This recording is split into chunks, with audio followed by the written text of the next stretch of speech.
And I tried hard to be proud of my service, but all I could feel was shame.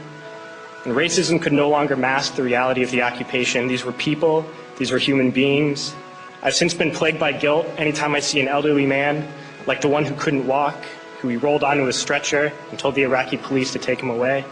I feel guilt anytime I see a mother with her children, like the one who cried hysterically and screamed that we are worse than Saddam as we forced her from her home. I feel guilt anytime I see a young girl, like the one I grabbed by the arm and dragged into the street. We were told we were fighting terrorists. The real terrorist was me, and the real terrorism is this occupation.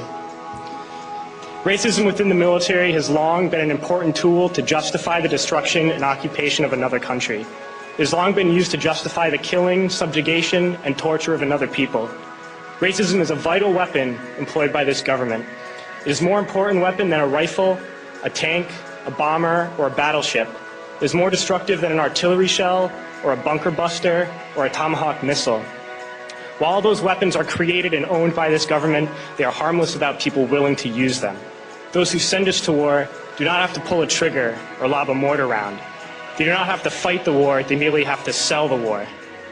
They need a public who is willing to send their soldiers into harm's way. They need soldiers who are willing to kill and be killed without question. They can spend millions on a single bomb, but that bomb only becomes a weapon when the ranks of the military are willing to follow orders to use it. They can send every last soldier anywhere on earth, but there will only be a war if soldiers are willing to fight. And the ruling class, the billionaires who profit from human suffering, care only about expanding their wealth, controlling the world economy, understand that their power lies only in their ability to convince us that war, oppression, and exploitation is in our interest. They understand that their wealth is dependent on their ability to convince the working class to die to control the market of another country. And convincing us to kill and die is based on their ability to make us think that we are somehow superior. Soldiers, sailors, Marines, airmen have nothing to gain from this occupation. The vast majority of people living in the U.S. have nothing to gain from this occupation. In fact, not only do we have nothing to gain, but we suffer more because of it. We lose limbs, endure trauma, and give our lives. Our families have to watch flag-draped coffins lowered into the earth. Millions in this country without health care, jobs, or access to education must watch this government squander over $450 million a day on this occupation.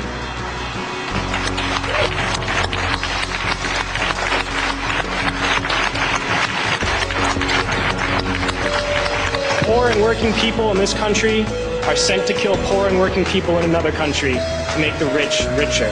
And without racism, soldiers would realize that they have more in common with the Iraqi people than they do with the billionaires who send us to war.